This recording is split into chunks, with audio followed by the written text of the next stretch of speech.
you're on floor time, you get a phone call. I have a lot I have I have a lot to sell in Emerald Lakes. And so how do you handle that lead call? How do you handle the lead call if you have that seller that calls you and says, I want to try to put my microphone on, that's what I got it.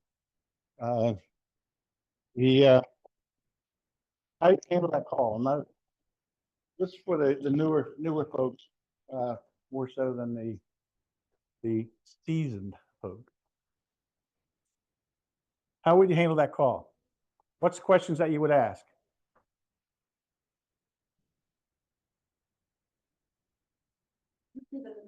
You're seasoned, sorry.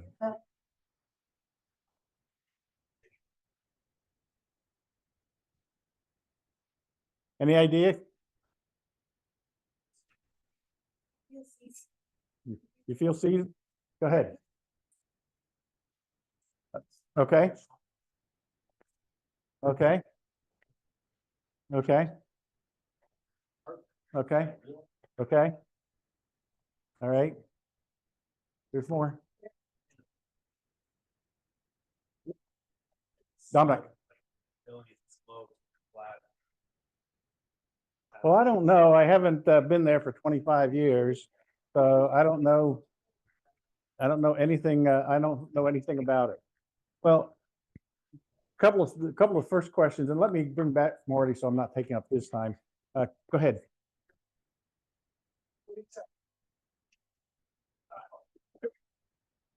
Minimum loan amount 75,000. Maximum loan amount 5 million. So we're really saying land that costs at least 150,000, where you do 50% loan to value. 150,000 on land, 75,000 minimum loan amount or above. Yeah. Yikes. Yeah. Unfortunately, that knocks out 99.99% of our. Yeah. This is not Bergen County, New Jersey. Right. All right. All right. But thank you. Yep. We get that piece of land where they want to build a $2 million house, we're going to give Marty a call. Okay. So where were we? So the questions that we're going to ask. One, a couple of very basic questions I would ask is, have you had the lot perked, or have you ever had the testing done on the lot, or do you have a septic permit, and is it valid?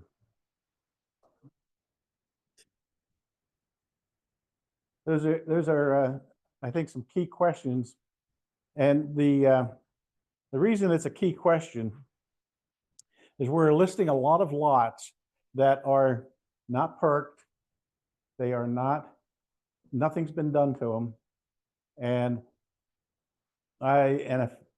if it's in a community such as Emerald Lakes, and actually the value may be $10,000 and it hasn't been perked, or nothing's been done to it, and well, seller says, no, it's never been perked and I don't want to spend the money to do that, I would tell you that I would think twice about even taking that listing, because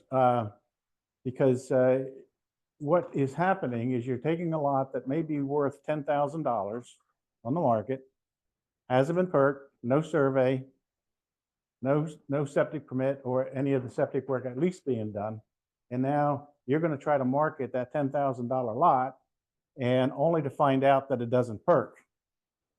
And quite frankly, knowing Emerald Lakes, a lot of those lots in there do not perk. So I would ask yourself, do I really want to take on that type of listing, and how much commission can I make on it? I will tell you, I hate rentals. I don't want side covers.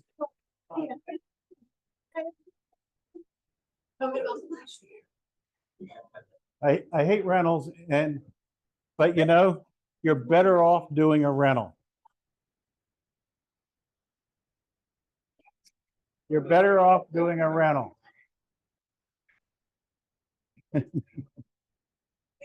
Am I right? Yeah. What's that?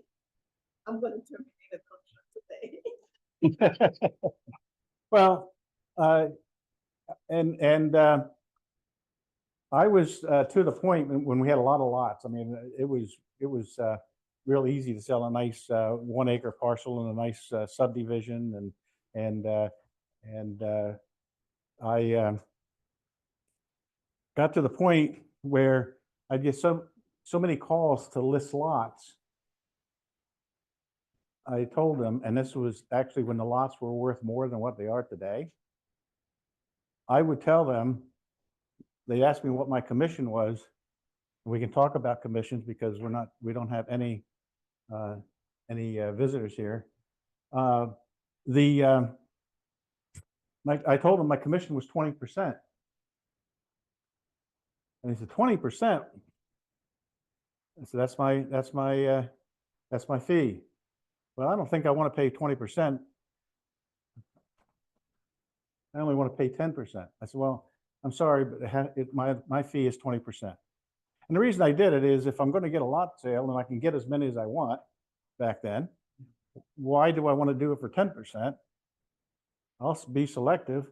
People that want to pay me 20%, I will list them.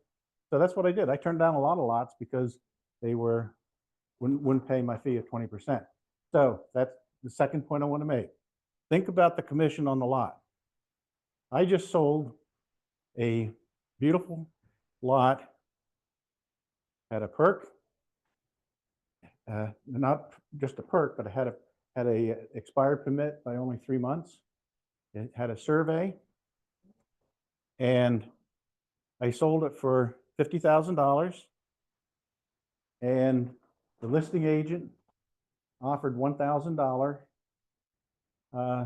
CBC, $1,000 on a $50,000 lot, and listing agent got $1,500. I got $1,000. Now I took the $1,000 because I happened to sell it to a builder that I work with, and he refers residential listings to me for people that want to build a house, but they have a house to sell. He refers them to me, so I get a couple of listings of those a year. I probably sell 3 or 4 lots to him a year. Am I going to say, you know, will you pay me another $1,000? No, I'm not going to do it. But my point is, you know, put a commission in there that you can make some money on it, put a decent co-broke on it, and the lot is saleable. I don't think that a lot that doesn't have the perk test and that survey work done is really a saleable lot. You don't know that. You just, you know, taking it. So I would be very cautious in taking those type of listings. So talk to the seller about, will you do the perk test, the soil test, and the perk test, so that we know we have a buildable lot? No, I don't want to spend that money. Well, Mr. Seller, I will tell you, number one is you're going to get your money back when you sell the lot. There's no question about that. You're going to get your money back when you sell the lot, but you now have a saleable lot, because up to that point, you don't know that you have a saleable lot. The other point is, this time of year, we don't worry about it so much, but if I'm listing a lot in September or October, if that lot has a septic permit, survey, it's ready to go, I can sell it in the middle of winter. And if you don't have the perk test done, you're not going to sell that lot most likely in the middle of the winter unless we have a very good, easy winter, which doesn't happen too much that we can do that. I know a lot of you do lots, so you know when you can do perk tests and when you can't. Rick? Driveway permit. Yeah, driveway permit. I'm not as much concerned about driveway permits, with the exception of a state road. So if you have a lot that is fronting on a state road, state highway, you want to do some investigation there, and you want to talk to the Department of Transportation, PennDOT, as to the process of getting a permit, the length of getting the permit, and that can be very lengthy. Speak and find out if there's anything proposed for that road coming, any construction, any new curb changes. Because mine's buying a lot and it's open, and then 3 months down the line, can that come and say, I'm putting a curb in, I'm cutting this in. Yeah. Changing. Yeah. So you want to be cautious on that. But think about the lot that I just mentioned, by the way. 50,000. We settled that in 2 weeks.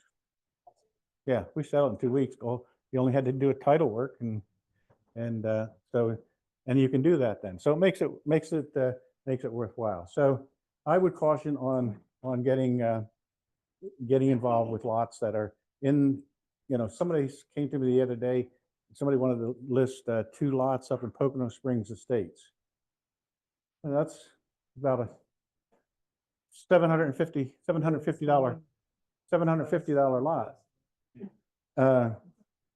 And the other thing is talk about the commission. If you have I remember not that long ago, somebody called me and said, what is the lot worth? And I said, because I knew the subdivision, the development good. And I said, well, did a quick look at the comps. I said, looking at it, it's probably worth about $2,500. And he said, wow. He said, what's your fee? I said, $3,500.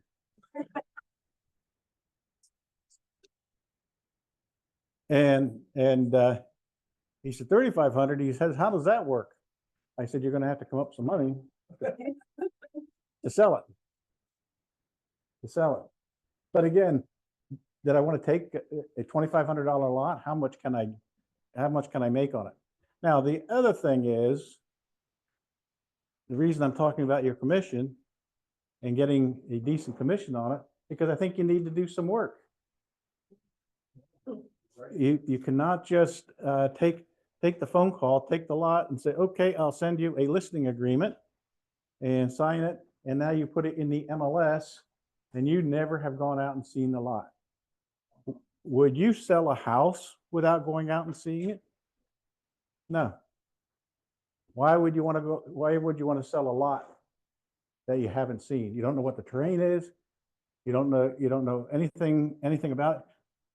You can get into a situation where the lot doesn't even have any road frontage. Yeah, on the tax record it does. On the tax map it has road frontage. You go up there and you find out there's no road. There's no road to it. So you need to go out and visit those lots. And the other point I was going to make, I forgot. Do you remember what I was going to say? We haven't met this person either. You're gonna want to make sure you get somebody. Well, I'm glad you brought that up. That was not what I was going to say next, but it's a good idea to say this next. You want to do your background because there's a lot of lot sale fraud going on. A lot of lot sale fraud going on. There was just a case in one of our KPG offices down in the southern tier that it was a very expensive lot. Very expensive to the tune of about $400,000. It was not big acreage. It was just in the high rent district. $400,000. The title company really didn't do their due diligence, but they sold the lot, and it just happened 2 days later. The owner of the lot calls our agent that still has the sign on the lot and said, why do you have your sold sign on my lot? And he said, my lot's not for sale. Here was fraud, $400,000. They had the closing and the monies were dispersed. $400,000. That's an extreme case, but it happened. And when I said that happened, like 2 weeks ago. So it is not old. So you need to do your homework. I know one of our agents did some homework just a matter of maybe 2 months ago, did some homework and found out because went to the forewarned, she went to everything and found out that, and this case, the listing agent got a copy of the driver's license, but somehow the fraudster got a copy of the owner's driver's license and sent it to her, a copy of it, pulled it from someplace, but he got it and he sent the copy. That was not enough work. The title company, the end of the story was the title company had to make good.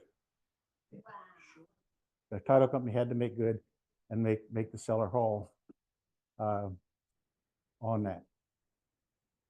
And the title company paid it out of their pocket because their errors and omissions deductible is so high, and they didn't want another tag on it. So anyway, so you want to do your homework and make sure that the lot is. We had a couple of other cases recently, one over in Stroud Township that was fraud, that somebody tried to sell the lot that wasn't. So you definitely want to do your homework. So thank you, Robert, for bringing that up. That was not on my mind to talk about, but now I did. Along those lines, we've talked about this before, but it's a good time to mention it, that Landex has a service for any homeowner in the area that if you want to put your title on alert, if there's any requests for any information on your title, you'll get either an email alert or a phone call or whatever you select. But it's a way to help prevent you from being that kind of fraud. Yep. And it's free. Hey, Bob, on that one you were just telling us about, they had the owner's ID, emailed them to them, like, how else do you prevent that? Like, did they just do an e-contract, e-signature, if you never met? the Oh, person? yeah. Mhm. Yeah. Yep. Which is quite likely. Yeah. Because a lot of the people have moved away and the lot. Yeah. you know, Something, I know our contracts don't require it, but should something like that be notarized, or how else do That's- you prevent it? Well, by literally doing your homework, and the agent of ours that caught it a couple of months ago really did some background and checking, and then Googled the name and all that, and all of a sudden it didn't start to make sense. And sure enough, the guy soon did not return her phone calls, the fraudster. So now the other thing that I say is, you want to go out and look at the lot. That's where I got sidetracked right after the question I shouldn't think of. You want to go out and look at the lot because you want to see what the lot is like. And I will give you another example of that I had probably a month ago, that the builder that I worked with called me and said, hey, he said, I'm up on 903 here. He said, there's a sign on a vacant lot. It looks like it's a commercial lot because it's right next to the Dollar General and all. He said, there's a sign on there. So he said, find out the details on it for me. So I did the search in the MLS, couldn't find the lot in the MLS. I looked in, I thought, well, maybe it's in the Lehigh Valley. Looked in the Lehigh Valley, it's not there. And again, this is a guy I do a lot of business with, so I take care of him. And so later in the afternoon, I drove out to 903 to see whose sign on it, because he wasn't sure whose sign was on it. So I went up and saw the sign, and so I sat there in front of the lot, and I called the agent and said, yeah, it's a 2-acre parcel.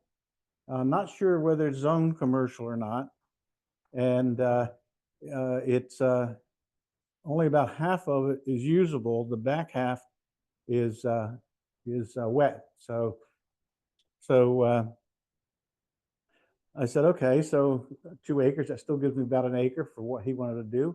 I knew that was enough for him. So I noticed there was no leaves on the trees at the time. I noticed that there was a street running in back of it. So I figured out, and I drove around, I got in back of the lot. It wasn't wet. He needed a boat to show it. There was a big pond on it. So, what's that? Yeah. Yeah. So anyway, there was a situation that told me the lot, the agent put her sign on it. She didn't check the zoning to see what the zoning was on it. And my builder needed commercial. Didn't check to see what the zoning was on it. And obviously was never at the lot because she wouldn't have told me it was just wet. She would have told me that there's a pond on the back of it. So that's why you need. She was out in the area. So she, out in the area. So she figured she'd put a sign on it and then get it in the MLS in the next couple of days. So anyway, so that's Other than that side of it. Now, do you go out and show that buyer the lot? You get a call on your sign that you got a lot out there. Do you go out and show that lot? You show the lot. Everybody show the lot? No. Okay. So 3 years ago, I got involved with a lawsuit. Not I, the company did, with a lawsuit. With a lawsuit was for about just under $12,000. Because I went through the district magistrate, it has to be $12,000 or less. And so got sued, and the suit said that our agent sold the wrong lot. Sold the wrong lot. So as it turned out, this was not our agent's fault because he did offer to go out and show him the lot, but he said, I can't do it. The guy stopped at the office. And he said, I can't do it right now. I have an appointment I'm going on. I can probably do it around 4 o'clock this afternoon. No, I want to take a look at it right now. I'll go out and look at it myself. She goes out and looks at it himself. Great lot. Great lot. Loves it. Goes back, signs an agreement of sale, goes to closing, comes up a year later, and there's a big house on the lot that he thought he bought. He looked at the wrong lot. The lot that was for sale was in back of the one that he bought. He wanted the lot that he thought he was buying and thought was the right lot because it had a lake view. Now the lot that he bought has a 2-story house in front of it and it no longer has a view. Well, it ended up that we won that case because we had enough evidence that, and he admitted that he went out and looked at the lot himself. And our agent testified that he offered to show it to him and he was in a hurry, so he didn't. But the point is that can happen, right? Very easily.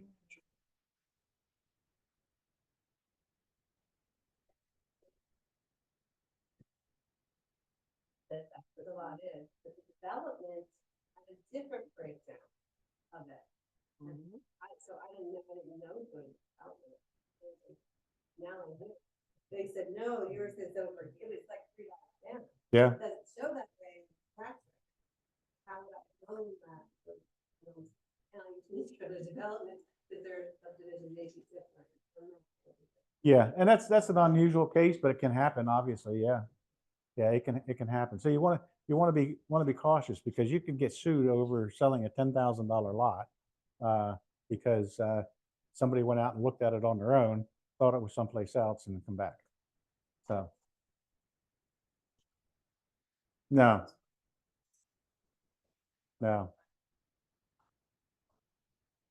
Right. Yep. Like there's gotta be less landmark. Yeah. 0.2 acres. Yeah. Yeah, yeah, you gotta be very careful and you gotta make sure, and the best thing is, and I know it doesn't often happen that often. Best thing is Mr. Seller, let me meet you at the lot. You show me where the lot is, and then you're relying on them. You have something? Ed? Yeah, there's, you know, it's, sometimes it's really difficult when you're showing land because, um, you know, there might be a sign on the ground. The sign might be in the wrong place. Could be in the development where there's no signs. They haven't marked it at all with, you know, put a tape up, like a surveyor's tape for an approximate thing. So it can be really difficult. And the one thing that I have found to be really helpful, and again, this is not to replace a survey by any means, but it's helped me get in the general vicinity. It's an app called On X Hunt. And if you, I know that it's hard for you to see, but like, you know, I just hit the button and there's a blue dot that has like right in the middle of this building. Yeah, On X Hunt. yeah, like, It's actually a hunter's. yeah, I mean, there's different ones, right? So, but this is something that's been helpful to me. You know, I originally got it, so I just know where property lines are if I'm in the woods or something like that. But it's been very helpful for me in real estate.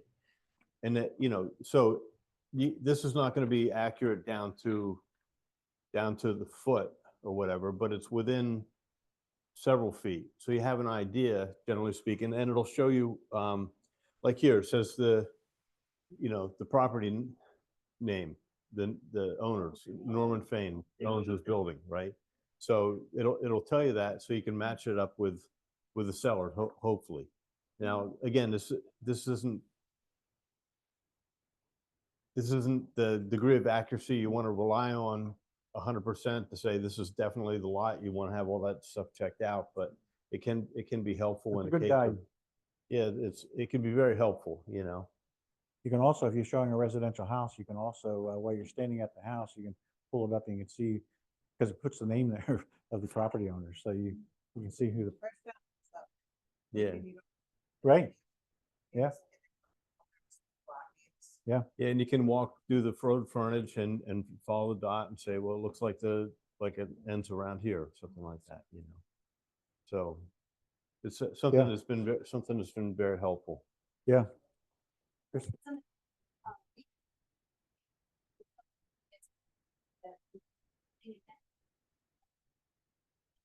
parcels too, when you're putting it off on a house somewhere, sometimes there's an adjacent line. Sometimes it is, and sometimes it isn't. Yeah. Yeah.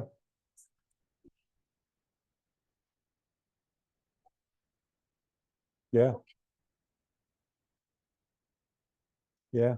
Yeah. I had an attorney friend that still does a lot of real estate real estate work.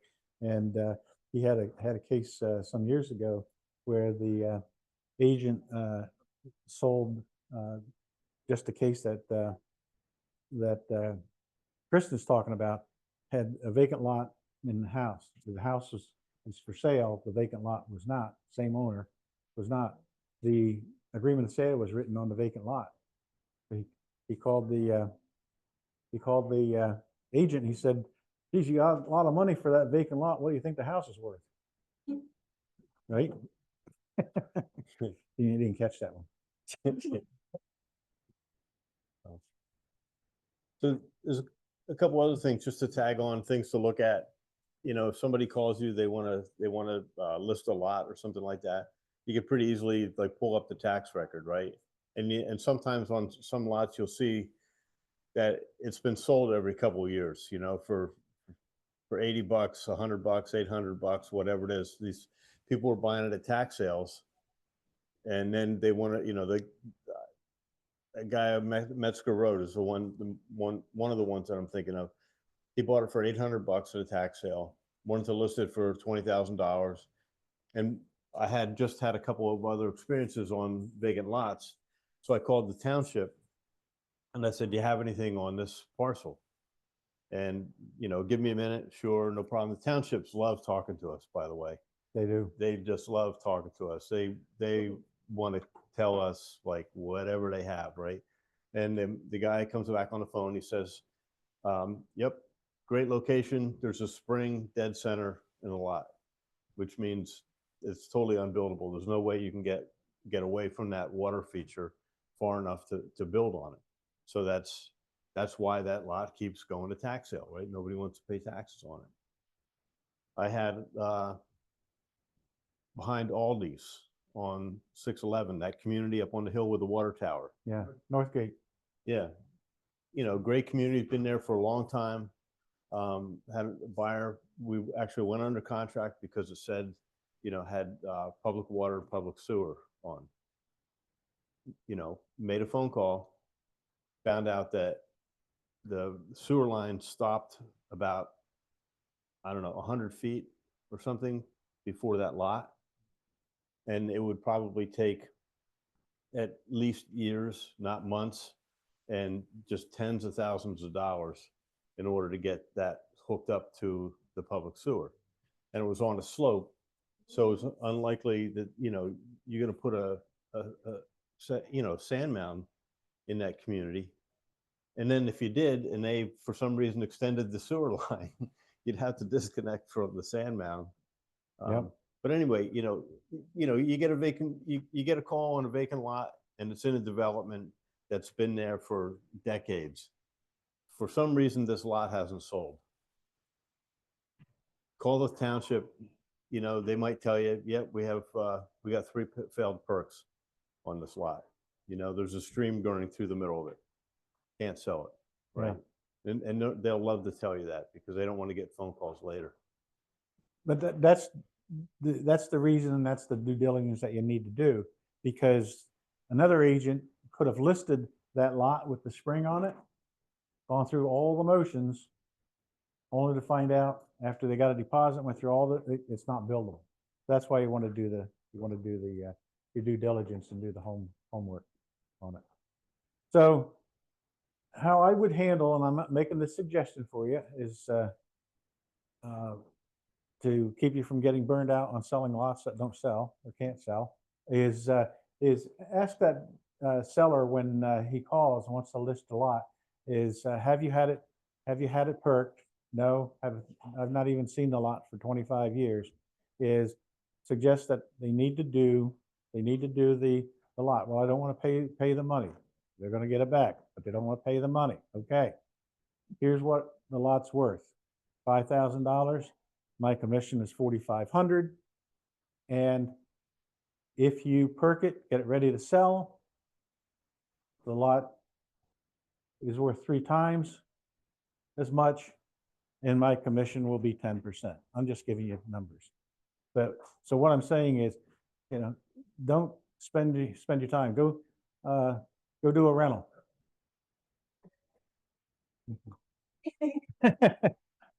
Seriously, when you look at the rentals, $2,500, $2,600, and you're going to make maybe 800 on a lot, and go through all the frustrations, and then put yourself out there, potential liability for being the wrong lot or being whatever.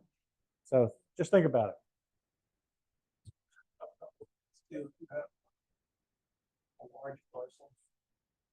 Let's say you have 5 acres, let's say you have 500 acres. Doesn't mean you want. No, Because you have 100 acres, no, there's no guarantee. There's also, if you don't have wet on your property, doesn't mean you don't have wet land. that's right.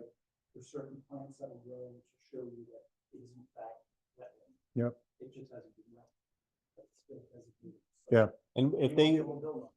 yeah, and if an inspector goes out and sees a cattail growing on that's all they need to see. That's a wetland. Yeah.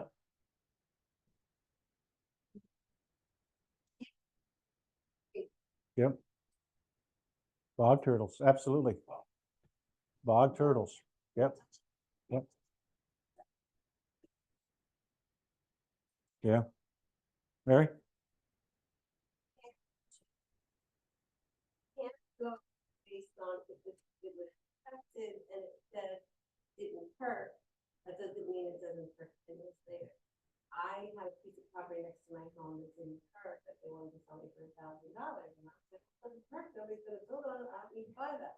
There's a giant septic load on that, and it did hurt later, the water table changed, so that even if it didn't hurt once, it may hurt another time. Also, the time of year that you're getting a perk test. You're getting a perk test in the spring after all the fall. Yeah. raining. You can Go to that same property in September and summer.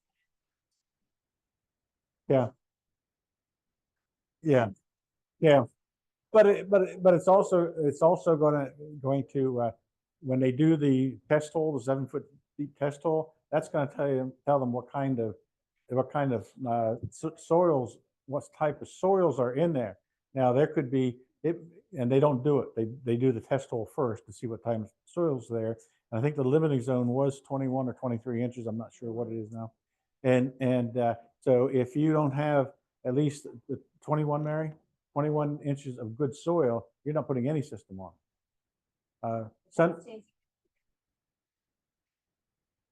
Absolutely. Yeah. What's that? No holding tanks. No holding tanks. No municipality that I know of allows a holding tank. So The holding tank is, supposed to be temporary. it's almost always temporary. I did sell a cabin a couple years ago now that had a big holding tank. But that was existing. Well, the holding tank was reasonably new because the cesspool failed and it was close to the creek and there was a hillside behind it. So it was a really special condition. They had to do something there. Yeah, if So- there's a house that's on it, a dwelling like David just talking about, they have to give you some type of septic test. They can't just say your house is not livable anymore. You got to move out and tear the house down. And it was But- also a vacation home. Yeah. It So- was not a full-time. And I've seen holding tanks, actually for a couple of years, we had them in Mount Pocono when the central sewage was going through.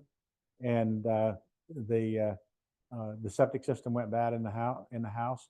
The central sewage was coming in.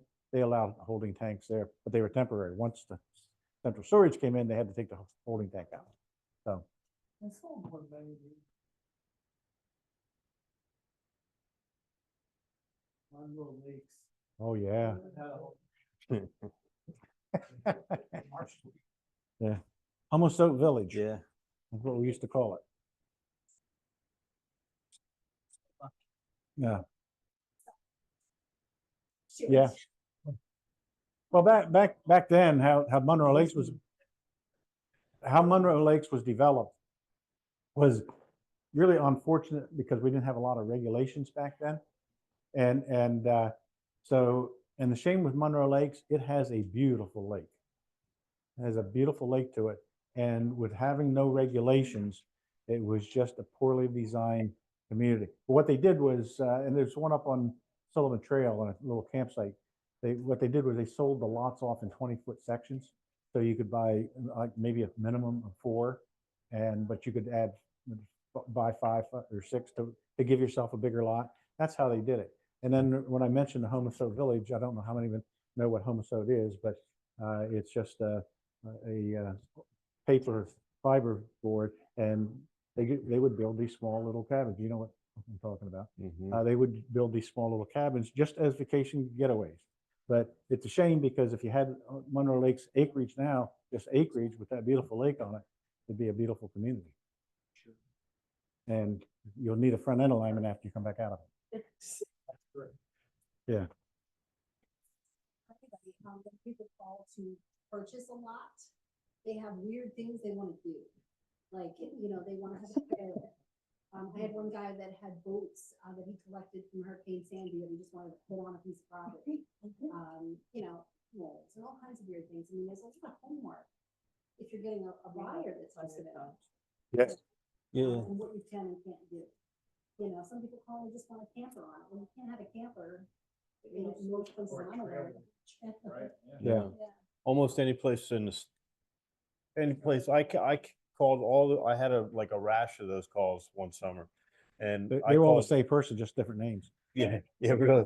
It could have been, but I called all the townships around and everybody, no campers. I mean, you have an RV, go to a campground. Yeah. period. I'm sure there's places, you know, who knows, even around here where people bought a few acres and they park an RV on it and they've never had a problem because nobody ever reported them. But doesn't mean that it's permittable. Yeah, it's, I think a lot of, and I've had those calls as well. I think a lot of people think that we're really out in the sticks, so I can just buy a piece of land and do whatever I want. Yeah. Back to your app. Got the- I usually print up maps. And you do off, if it's CRS map or whatever, you print them on bigger paper, legal size or whatever. But you could include the topo lines, the satellite view, so if you're walking the property, you can't get lost. It's all there. You see trees, roads as a reference, and you give one to your client, and you go, you put your shoes on, and you go walking on the lot, if it's of any size. But that's a great way to show your worth. It's a great way to familiarize yourself with listing, if it's your listing, and have those on file. People know, put it on as a document, and unless there's a million ways to do that, make it easier for that buyer to walk the property. Yeah, good idea. Some people don't. Well, I see realtors out there with high heels and guys with lighter colored shoes. I'm like, good luck with that. So that brings me to another point, but Dominic, you had a hand up. I have a question. You have one buy that house. What's the process? Just in general, like big enough, You right? call the zoning officer for that township to see what the limits are, what's the minimum size lot. Or exit house, how big of a house you put, what's the And the minimum steps should have to be 100 requirement feet for a apart. house. And because you're gonna have to put a septic on it, a well. every Yeah, couple lots. generally speaking, if it's a lot that's large enough, say you have an acre lot, so you literally, obviously, you could put two houses on 1 acre. However, if it's zoned for single family residence, the wall stops. You can't put a second lot on it. If you could, and I'll take it one step more. They say you have a 2 acre lot, you're in a municipality that has a minimum 1 acre per dwelling. And you could potentially subdivide that 2 acre and make two 1 acre lots out of it, and that would work. But it's a process. You have to go through subdivision. You're going to have to do, now, they used to, I haven't had occasion for a number of years, they used to allow, in a case like that, you had to put a separate septic system for each dwelling, but you could share a well. You could share a well. Mary? You have to check the development too, because a lot of developments that have smaller lots, like a third of an acre. And the next lot, they're going to put the garage on, because they couldn't fit it on the acres they had, and they don't allow it. They only allow homes on the acre. And now they put this extra lot, and they can't keep it around.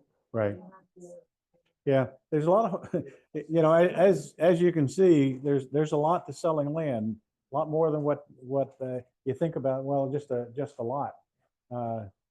Kristen? That's a pigeonhole when it comes to financing. Absolutely. Major- Absolutely.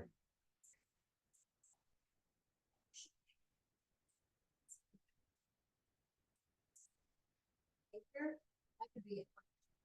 Yeah. Right.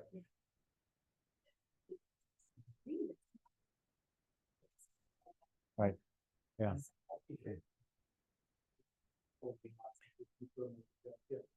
Zoning, even though you have enough lot for it, I think it'd be easier, you have more perimeter land.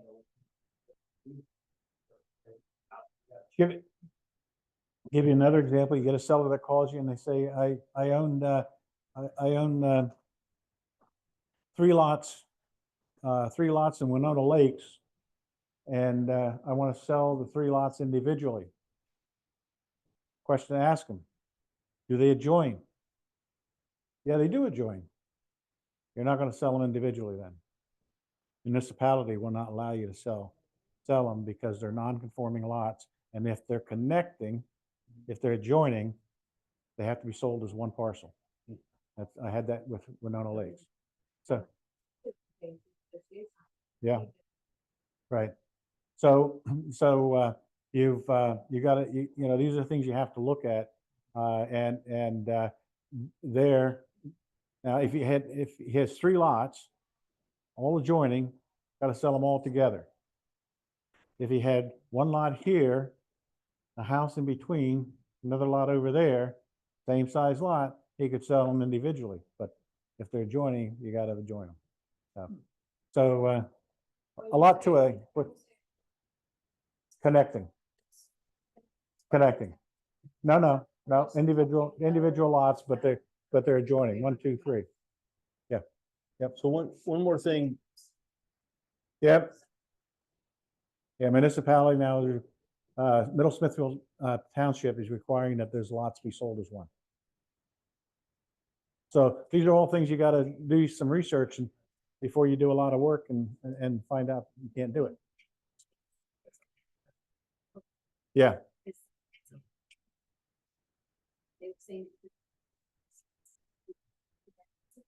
What the level is and how many of them you can have, there has to be management, but there's a process. So Yep. before you start saying you can have this and you're starting to then you gotta really know.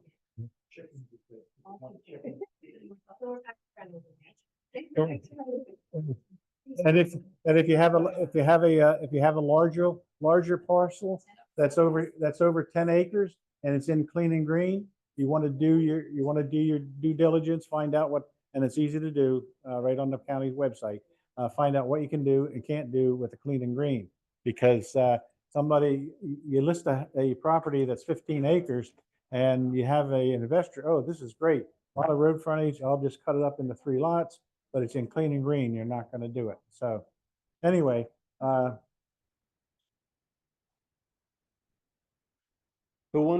just one more thing before we actually get to some paperwork, right? About showing lots or getting ready to list a lot, right? There's a lot of ticks, right? That's something we have to be aware of. As somebody that has had, I think maybe 4 times I've had tick-borne diseases myself. I have a set of clothes. I spray my boots and socks and 2 pair of pants that I have that are dedicated to being in the woods with this stuff called permethrin. And, like you can get it at Dunkelberger's or something like that. Regular bug spray might help. It might not help, but I haven't had a tick on me since I started using that stuff. But, the diseases are very serious. They can be debilitating. So, if you're going to go into the woods, into leaves and brush and things like that, just please be careful and, learn about it and take precautions. yeah. To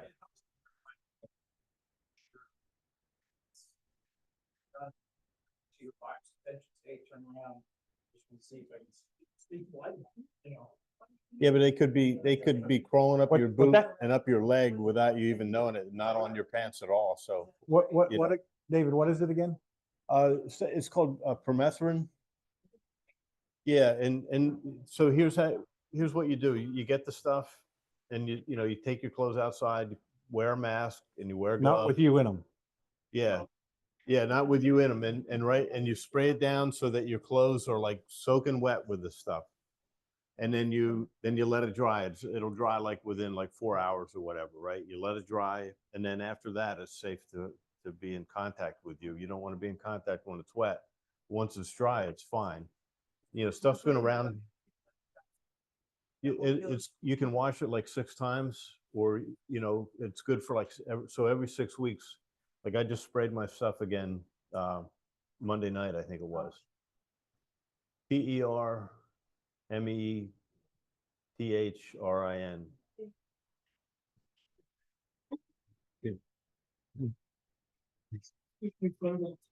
Yeah, Yeah, but and that's the stuff that's in, you know, if, you know, your kid gets lice or something, that's the stuff that's in the shampoo.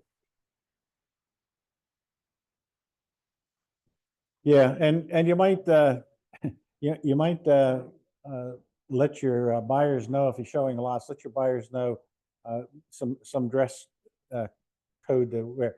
I had a 5 acre parcel out on Cherry Lane Road, and this young lady came up to look at the lot. And at that time, the grass was about that high on the front portion of it. And she gets out with shorts on and high heels. And she's going to look at 5 acres of land. Oh, well.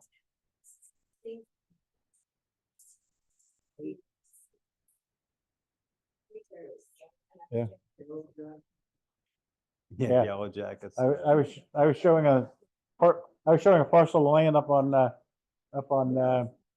Sullivan Trail. It was 3 acres on the side of the mountain, and basically just grassy lot. And I'm walking up through, and my buyers are behind me, and I stepped right, and I always wear decent boots and so forth. I stepped right on a nest of snakes. I didn't say anything. I didn't react. I just kept walking. They never knew the snakes were there.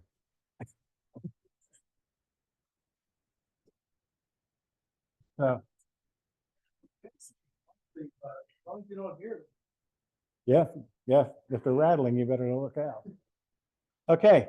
So does Well- anybody still have any interest in learning of the yeah, you- paperwork a lot?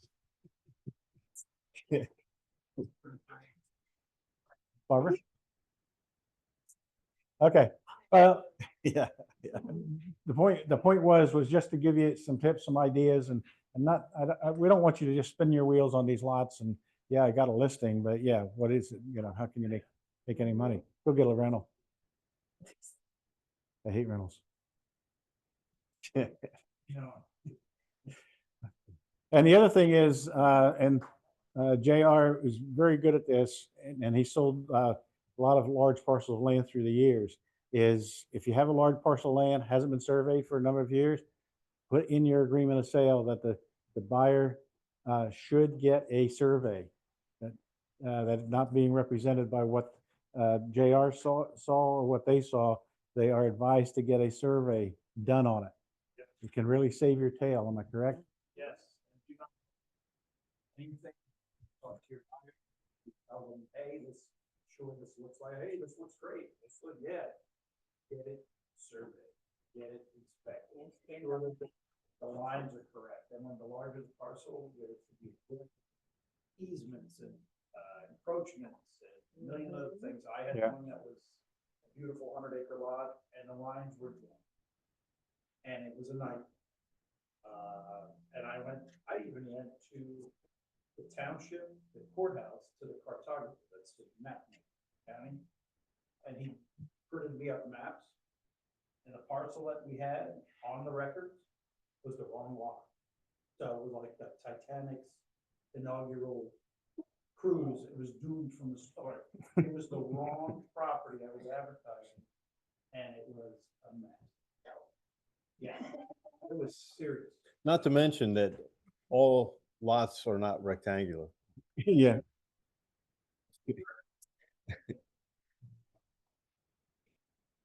On survey, give yourself. Oh, Yeah, Yeah. that's the big one. 8 months, 2, 3 months. yeah. What's the rule of thumb now for your monument, your pin is probably around 400 pins. I don't even get into that. It's gotta be at least that. Yeah. At least that. Even if it's 500, and that's a ballpark. And it's not gonna be just 4 pins. if you- Well, they ask you what size is it, Yeah, and they'll tell you, you know, You know, if you're talking about a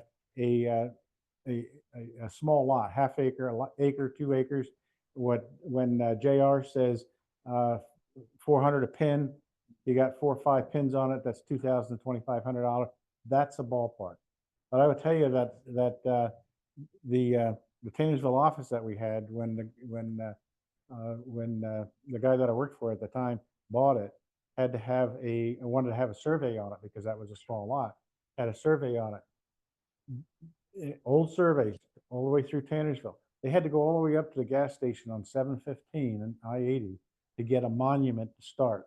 And they had to come all the way down from that monument. They had to come all the way down 715, all the way down to all.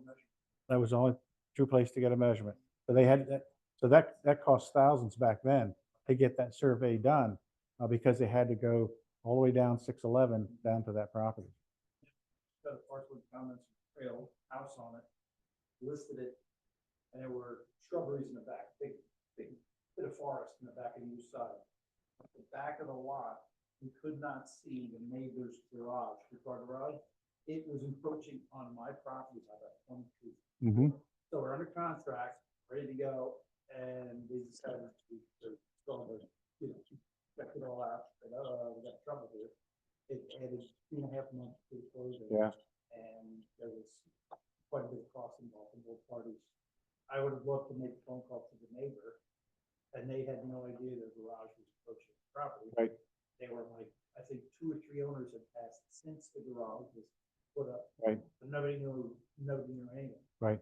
But Yeah. it was a mess. They had to make 3 new deeds. Yeah. 3 new deeds, with each Yeah. property, and then the overall deed showing Right. the new line. Yeah. I had, and again, reason to get surveys, I had sold a lot last fall, that the buyer had it surveyed and perked before settlement.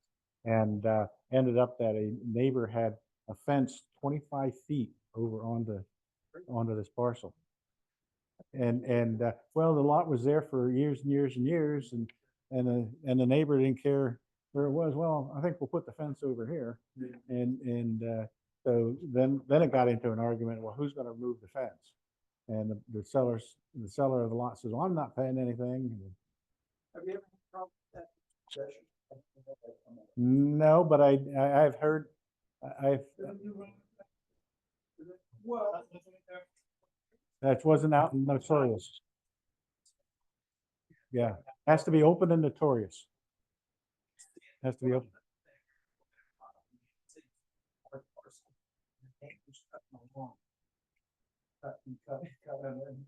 Cutting along, she's cutting along for 20 years, thinking it's their property. Yeah.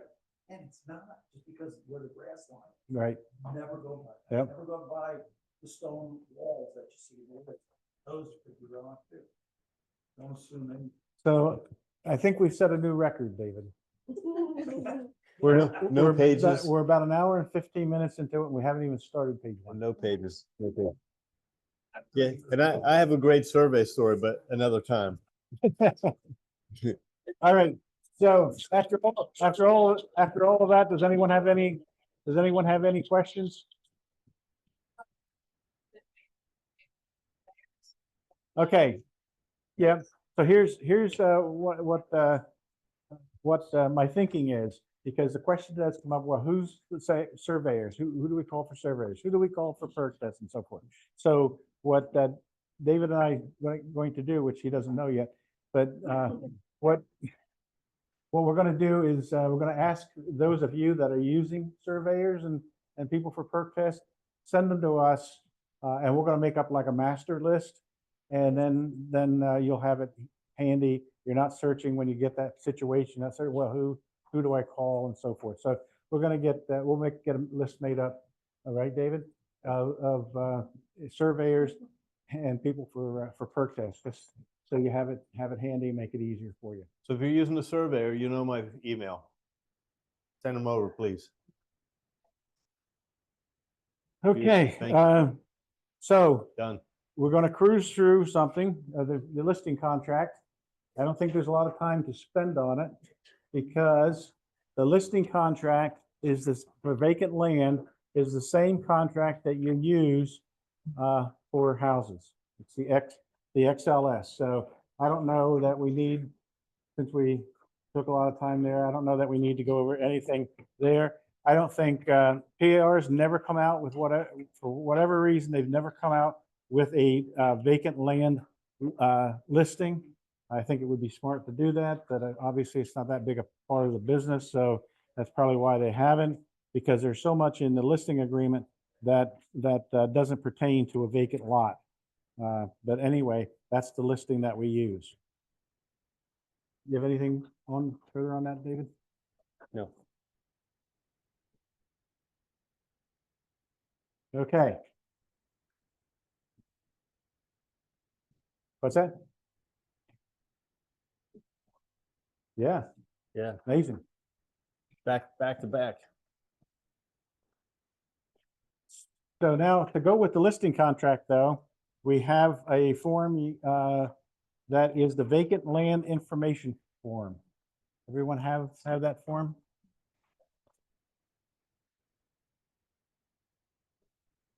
This is kind of a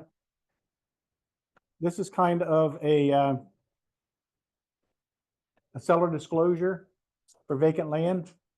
I don't, Did you talk about the addendum? Did you mention the addendum? that's, you talking about this? No, there's a vacant land addendum to the listing contract. That's the listing contract. That's the listing contract, vacant land then. Basically, it's just straightforward. Yeah. So there's, when you have a listing, right, we're gonna use the regular listing contract. And then there's a vacant land addendum to the listing contract that goes along with that. But so there's those two things, and I don't have that printed out for you, but it's easy to fill out. That's not complicated at all. Don't take my. Yeah, this one I don't, this is just the listing contract. You could have that. This vacant land information sheet has more on it than that addendum. So the vacant land information is for the seller to complete, same as seller disclosure. And it's just obviously what it says, informational, and just the seller answers the questions of whether they own the property description. And it says attach a current deed if available. If the seller does not have a copy of the deed, I would get the deed pulled. I would get the deed pulled, the same as what you do for a residential house, get the deed pulled so you can see if there's anything in that deed may address an easement that's going across the property. It could also have deed restrictions into it. So the copy of the deed is as important for the lot as what it is for the house. So again, if the seller doesn't have it available, get that copy of that deed pulled and so you have it to upload in command. And then the land, soils, and drainage and boundaries. Beware of any fill or expansive soil on the property. Again, just you can read down through those. No point in taking a lot of time on them. You can read, and it's pretty simple yes and no answers. But I would get the seller to complete it to the best of their ability, the best of their knowledge. It's the same as the seller disclosure. They have to disclose what they know.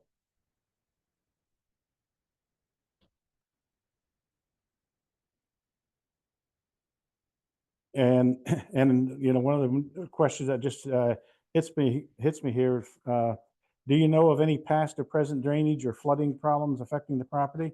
He may answer no, but if he hasn't been to the property in 20 years, drainage can change. So there could be. That's why you want to go out and take a look at the lot so you can see what's there also. The other thing is you want to go out and take a look at the lot and make sure there's no squatters there, that somebody else isn't, or that the neighbor, we talked about encroachment, the neighbor isn't encroaching on it. Or as I have had a couple of times is the neighborhood used it as a junk pile, trash pile. Go look at the lot and here, there's a truckload of trash dumped on it. So doesn't show well with that. Yeah. Bed mattresses, squatters, absolutely.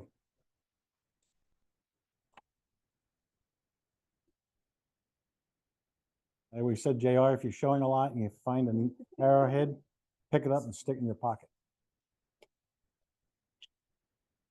Because you'll never build on the property.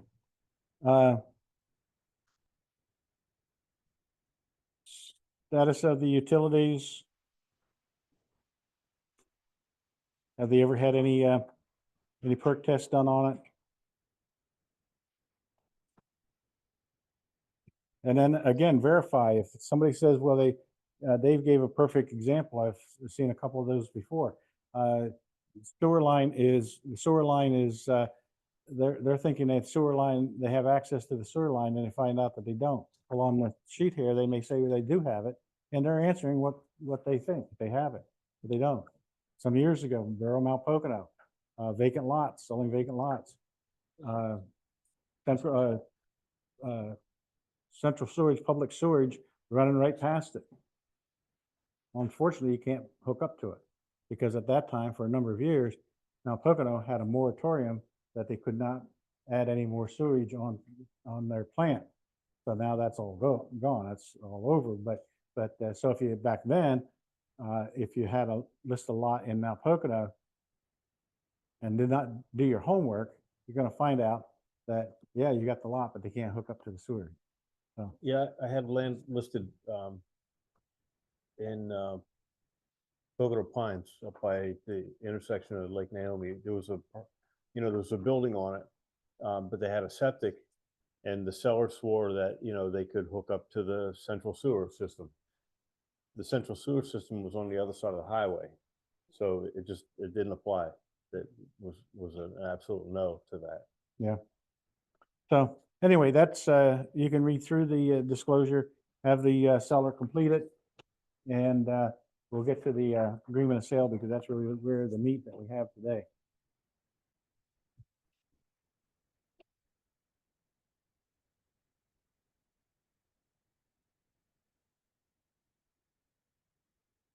All right. First page. All standard is what we're used to in the normal agreement of sale. That's all the same. No changes there. Anyone have any questions? We can answer them, but that's all, I think, what we're used to.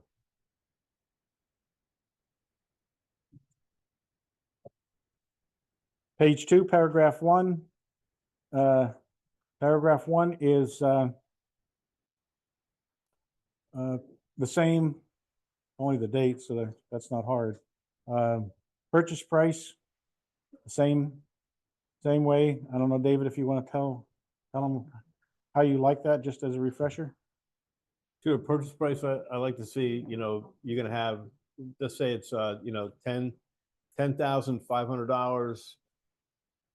My personal preference would be you'd have a 10, a comma, 3, 0, or 500, 2 zeros, right? Just like you would write it out. Have everything, and then when you write it out, just write that out completely. No shortcuts or anything. Just be very clear. Always err on the side of clarity. Okay. Paragraph B is the same as having in paragraph B and C is the same that we have in our standard agreement of sale. David, go over the seller concessions and closing cost assistance. You may not get that much into this but you could on the buyer broker fee. Okay, so 3B, we'll go backward a little bit. 3B would be the seller closing cost assistance, formerly known as seller's assist. Right, we don't have seller assist anymore. We have closing cost assistance. 3A, the broker fee. Remember those words that are in bold right there. In addition to any cooperating compensation negotiated between the brokers using the CVC agreement, the cooperating broker compensation agreement, form CVC, or some other agreement, seller will pay the following fee to broker for buyer on behalf of that settlement. So if your buyer agency has a 3 on it and the CVC has a 2 on it, if the buyer instructs you to do so, you would put a 1 there. Because that's the difference, right? And that's a conversation you're gonna have with your buyer, because the buyer might need you to put that on there, but maybe the buyer doesn't want you to put that on there. Maybe the buyer would rather have, just pay for it, right? That's a conversation between you and the buyer. This is obviously, this form is being filled out on behalf of the buyer and then sent to the seller. So, but that's the difference, right? And it could be a monetary amount, but it could be the percentage amount, but just remember, it's always the difference. So just to clarify, because we're still getting questions on this, you have your buyer agency for 3% for a vacant lot. And the CBC is 2%. So now you've got to have a discussion with the buyer. We're short 1%. Do you want to pay that off on the settlement sheet? Or do you want me to put it in paragraph 3A? The other confusion is, and typically they're going to say, well, put it in 3A, you know, why not? But the confusion that I'm getting, actually, the last couple of weeks I had 2 of them, is our buyer agency has 2.5, and the CBC is for 2.5, and they're putting in 2.5. So now it comes out to 5%, because it says in addition to anything, they're going to pay 2.5. So it comes out to 5. So just be cautious on that. That's only for the difference. If you have 3% on your buyer agency, and they're offering 2%, you only put 1% there. If they're offering 3%, you leave that blank. You don't have to touch it. So you just put in the balance, whatever. The difference. The difference, just, yeah, the difference. Yep. So if you call the agent and you say, what's the CVC on, you know, Maple Avenue or whatever it is, and they say 2%, send it over with your agreement, right? That's not the way it works. The way it's designed to work is you get the cooperating broker compensation form filled out prior to the agreement of sale. If you're working with an agent in the Lehigh Valley, the standard down there seems to be that they don't use the CVC at all. They want it on the agreement of sale. So if you call up and say, what's the CVC on that? And if they say there isn't one, then you're going to put your Total fee. You're going to put your total fee on 3A. If an agent says we have a CVC and it's 2% or whatever it is, and I'll send it over to you after you send me the agreement, you need to protect yourself, and you need to put your commission on the piece of paper, because the CVC is supposed to be done prior to the agreement of sale, Actually, it should be done prior to you showing the property. so that you can properly inform your clients on what their financial responsibilities will be. Right, Kristen? Tell us about that. You've had a couple occasions, I think, with that.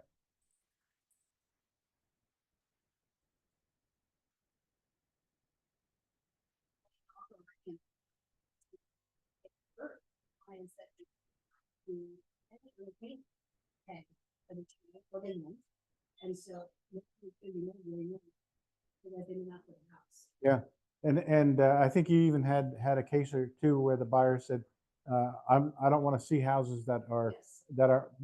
below a 2.5 or 3%, for instance. I don't want to see those houses. So you need to know that before you go out and show it, because now that you go out and show it, they get interested in it. Well, now it's not going to work for them, because they really didn't want to see it. And actually, you're not doing your job for your buyer if you're not doing that ahead of time. So right.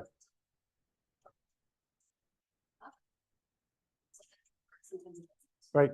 Yep. Yeah. Mhm. Yeah.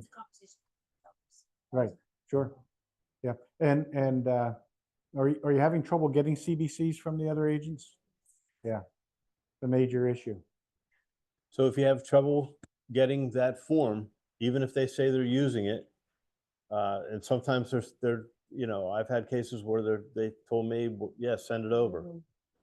And, you know, it used to be the way we used that, you know, for an agent that wasn't in our MLS, or we didn't have cooperation with the MLS.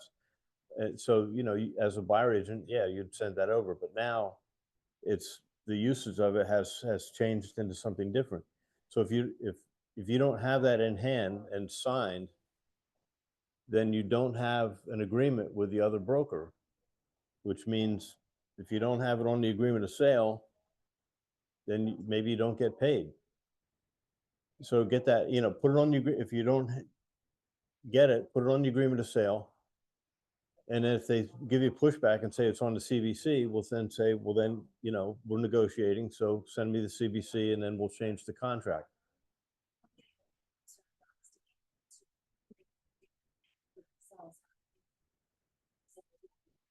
Yeah. Yeah, Even though yeah, they didn't know how. yeah. Well, I think, and maybe there's some justification on it, but I don't understand why the seller doesn't sign the CBC. Yeah, yeah, Yeah, it's not a bad idea for the forms committee. okay. No, so there's two things. Okay, excuse me, guys. Yeah, so for an in-house, right? The question is there a different form for CVC? Because the CVC originally was designed for a cooperating broker, right? Can we use the CVC for an in-house transaction? Absolutely, yes. Is it required? No, it's not required. And the reason it's not required, absolutely. I mean, it certainly gives a comfort level to us working with one another that we might want to see it. So we, you know, we don't have a headache later.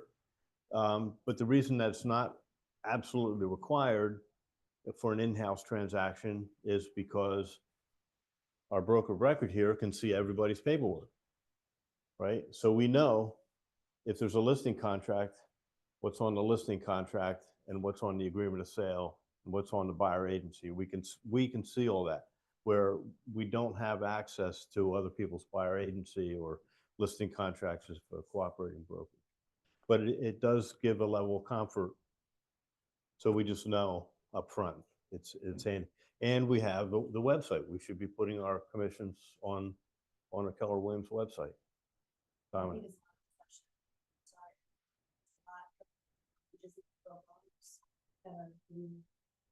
Inaccurate. I didn't have it. Did you? Seller, because I negotiated an extra fee with my commission. And he was not allowing for my client to take care of that, because, oh, well, she got the extra. Well, is there even split here? You know, like, it's Right. not, you know, and it turned out that it wasn't, and which is fine. I'm not blaming somebody for taking, you know, a different route, but the seller did not know. Right. That was the problem. And that's, The seller was pissed. well, that's sort of, and that's sort of the root of all the difficulties we've had for the last year is consumers not properly informed about how things are going to transpire in the transaction. That's, you know, the lawsuits in part, I'm sure came upon us because people were saying, I didn't know this. I didn't know I was paying this person. I didn't know that. I didn't know this. I didn't know that. And they still don't know now. Yeah.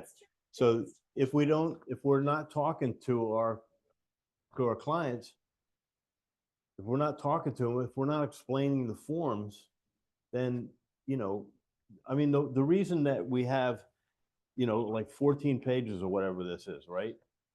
This used to be one page and probably at some point was, you know, that somebody handed somebody a branch and they shook hands, right? The reason we have all this stuff is not for our sake, it's for consumer protection. It's because people keep finding we got 14 pages and there's people out there looking for an end run on how to get around the rules. And then, so pretty soon we're going to have 16 pages and then 18 pages, right? I think it's pretty covered now myself, but you know, Yeah. if we just talk to the people and tell them, this is the way that it works.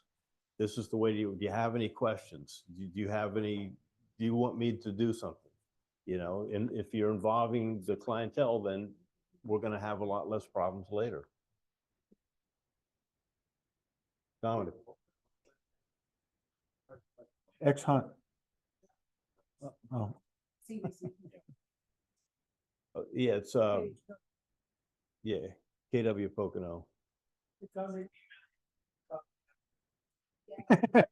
Exactly, at 8:30. I'm impressed, Ed, you're reading the emails. Yeah, Robert's got a question. Go ahead, Robert. It's like explain a little bit differently, talking about the in-house, listings. And that, yeah, you're absolutely right. We can, you as broker have access to all that paperwork and can see it.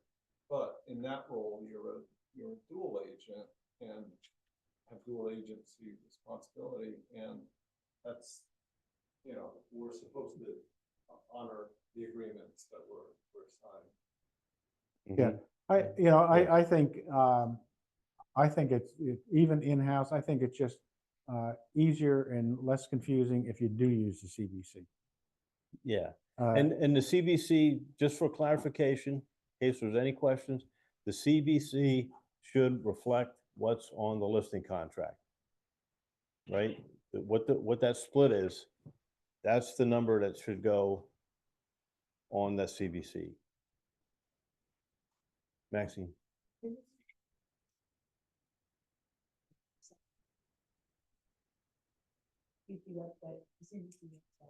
Yeah, what?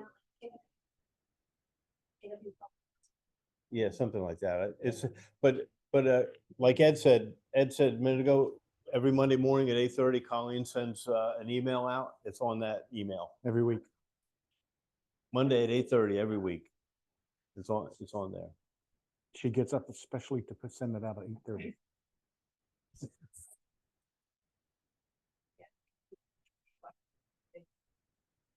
Okay, let's move on so we get out of here before 5.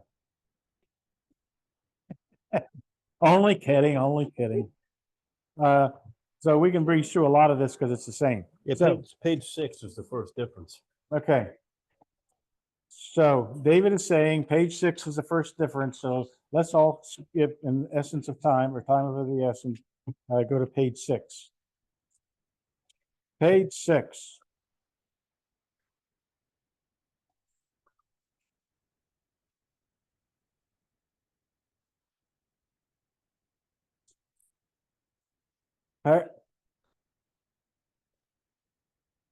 Paragraph 11 is the same. Paragraph 12 basically is the same. The Connection to a off-site water source. buyer may determine the terms of connecting the property to an off-site water source available through, and you put the there. I would, if you have a central water, public water, I would definitely have your buyer initial elected on that. Just for the reasons that we're talking about with the sewer and everything.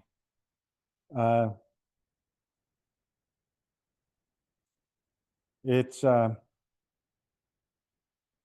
lot storage, if applicable, that paragraph is basically saying if there's a system already on it.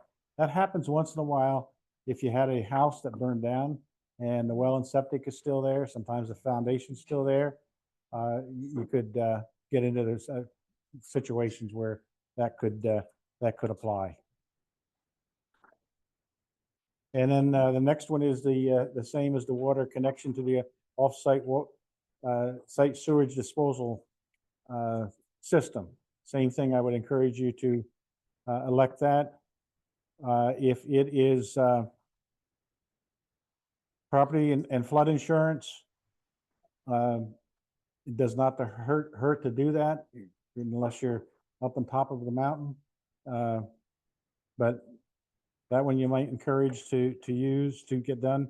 And the property boundaries, I would I would ask the buyer to elect that only to cover yourself. So that you're putting them on notice. Anything to add to that, David? No, property and the flood insurance, that's a great thing. I mean, there's a lot of issues with insurance. Yeah, So it's good to get that checked and get it checked. You know, we see a lot of times where buyers don't get their insurance policy until the day before closing. Right? And then they're looking for a surprise, and then they're not covered because it's not in the inspection contingency. Now, they may be covered because the lender won't, if they can't get insurance, the lender won't lend them money or whatever, but still, you know, these are things to be done during the inspection contingency period. and the paragraph 13, again, that defaults to 10 days. You might really want to put in something more because you're not going to know how long it's going to take to get something done, especially on the property boundaries. If they're going to look to get a survey or something done, that's certainly going to take more time. Yeah, well, you're not gonna have that unless you're selling the house and lot package. And you know, FHA, I'm not even sure FHA does new construction.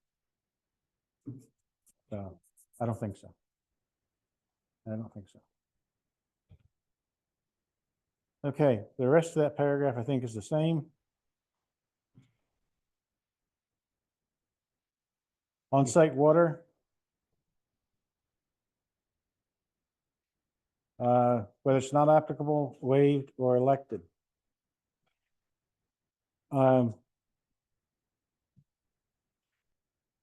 think it's a good idea. If you're selling a vacant lot, I think it's a good idea to have the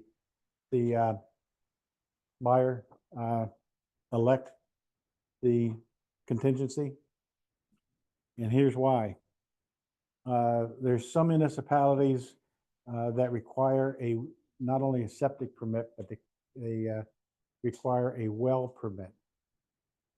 They require a well permit. I think Chestnut Hill Township is one of them. They require a well permit. And I have seen a situation where the buyer could not get a well permit because the adjoining lots having septic systems on them could not get 100 feet isolation from any of the septic system. So even though the lot passed for a septic system, they couldn't get a well permit because you couldn't get a well 100 feet away from any septic system that was adjoining. So it turned out to be a non-buildable lot. And that's an interesting thing that, you know, there's a separate permit. I had a lot, a perk done on a lot in Paradise Township, and when the SEO came out, like one of the first things they did was a kind of general inspection of the lot, general inspection of the boundaries, but they tape measured where the neighbor's well was, where the septic could go, you know, so they weren't going to give me a septic permit unless there was a place for the well. Right. So yeah, it's for some of the choices where they want the line. No, no. Yeah, if you're showing a lot, the buyer says, I want the septic system over here, they don't get that choice. Now, you could put it in, if they're adamant about that, you could put it in as a contingency that the septic system has to go there, but it's another, you know, and that's not, you're representing the buyer, that's not a bad thing to do. But they don't get a choice. That could be another situation like Bob had where the lot had a lake view and now you have a septic line view. Yeah, right. We're going to only take another paragraph or two because I want to get you out. We're coming up on the top of the hour, and a lot of this other. But one of the things that we keep seem to get stumbled on, which comes into play when the lot has not been perked, and there's been no soil test, hasn't been perked, and that is paragraph 15, individual on-lot sewage disposal installation contingency. And it says that, check either box, buyer or seller will make a completed written application for municipal approval for the installation of an individual on-lot sewage system from the municipality, whatever that might be. Buyer will pay for the applications, legal representation, any other cost associated with the application and approval process. This one we ran into just a couple of weeks ago, right? Yep. So I think that this should read differently and should give either the buyer or the seller to choose who's going to pay for it. I think representing a buyer, does a buyer want to go ahead and pay all these fees and costs on a lot that they don't know whether it's going to perk? And how I used to do it when I ran into sellers that did not want to pay for those expenses is I would put in under additional terms in the agreement of sale that the seller would make the application, pay all the expenses, and buyer would reimburse at settlement. That's how I used to get away with that. This kind of word doesn't do that unless we do it back on additional terms. So I think that this paragraph should be Check boxes. check boxes there of who pays for it. It But wouldn't- again, Wouldn't take up, you wouldn't require another page to do No. it either. and to go back to the beginning is that's all eliminated if the seller has done all that work ahead up front. Then we're not talking about those issues. Okay. And it does say, it says the buyer will make application. The seller's going to have to sign the application. The buyer can't sign the application because they don't own the lot. So, You said, making additional terms for this, you have verbiage. I can come up, give the verbiage, sure. Yeah. Yeah, because I think it's the best alternative. Yes.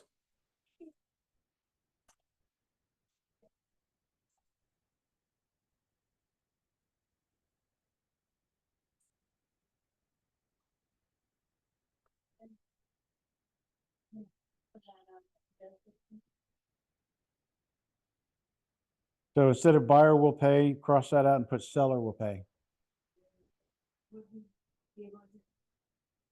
Yeah, you could. It doesn't accomplish that the seller's going to get reimbursed.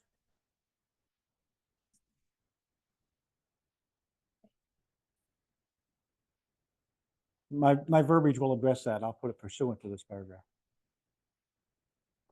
Yeah. Okay, any last highlights, David, you think we need to cover? No, this page is, aside from that inspection thing about, being able to check to make sure they can get hooked up to a municipal or public system. This page is, I think, is the one that's the most confusing and Right. needs the most attention. And the same with the time periods here. The same with the time periods here. Call the municipality, and, call the provider. The SEO doesn't perform the perk test. Right. They witness the perk test, but the contractor is the one that actually does the physical work, right? So you need to call somebody that does that work and call them up and say, how long do I need to put in here? How soon can you get this done, kind of thing? And they might tell you, we can do it in 2 weeks, might be 6 months. You might need to call around to see who's busy or who's not busy. You would definitely want to get a referral on who to call for that, because, Yeah, and the everybody has reason you want different to, standards. yeah, and the other reason you want to put some extra time in there is if you would have signed and had an agreement of sale signed 2 weeks ago, expecting that you were going to get the perk test done in the last 2 weeks, it ain't going to happen. We've had too much rain, and you don't want the perk test done with all this rain. Yeah, so that's why you want to give some time to it, because if you go out after the 2 weeks that we've had, and it's going to be all tomorrow again, and into Saturday, the ground's so saturated that your chances of you getting a good perk is pretty slim. So bottom line is, I know we gave you a lot today, and we said a lot of negative things, but our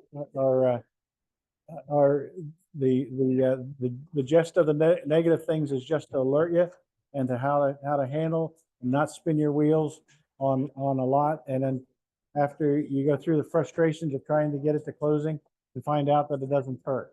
So now that I'm getting interrupted a lot, that's all I have to say. Period. Thank you all. Thank Thank you, you. everybody.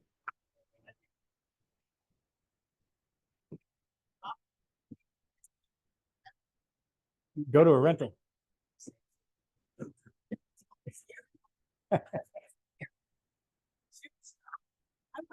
I knew you would be, but I think it makes sense. Well, you get a rental and you get paid next week. You do one of these and make less money and wait maybe 2 months for it. Yeah. And that's not to say is not, and I'm constantly looking for lots because I got a builder in a certain area that will buy anything worthwhile that comes up. And so I look for lots all the time for him, but somebody calls in on a lot in Emerald Lakes and they don't want to perk it and they don't want to do anything. Oh, Wilkins. Yeah, yeah. Yeah. Right. Yeah. Yeah. It don't do anybody any favors. Like I listed 2 lots, adjoining lots up in Pocono Summit for a good friend from college. I was his best man in his wedding and in his first wedding, and something like that. But it was wet in the back, and they wanted to get their money back, and I think I had the thing listed for years, and nobody wanted it because as soon as they found out that there was a little bit of wet in the back, they didn't want to touch it except for the neighbor who offered him a lower price, and he turned it down, and then he went back to the neighbor, and the neighbor didn't want it anymore. Oh, you're welcome. It's good to see you. And he wouldn't spend the money on a perk. So, Yeah. I mean, and in the meantime, I'm getting all these phone calls from people that want to see the lot. So it's a big time suck, Thank you. Thanks for being here.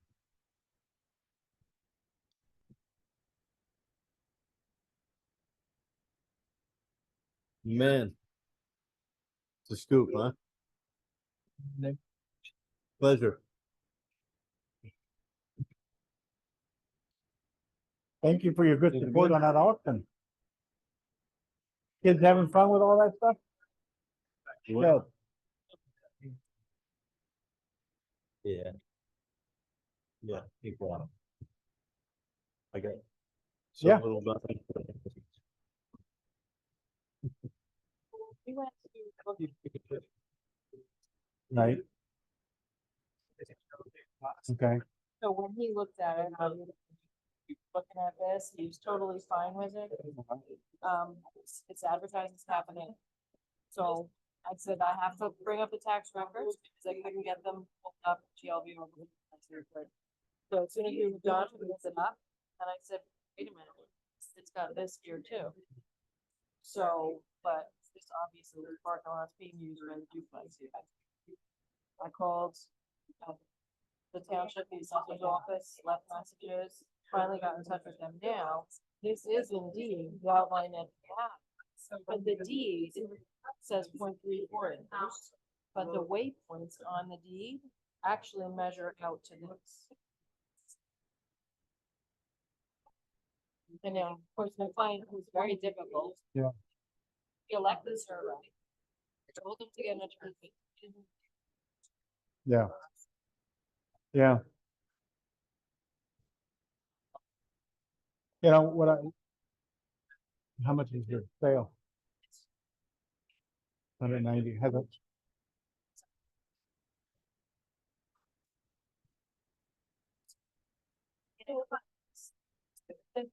Based on the comparable,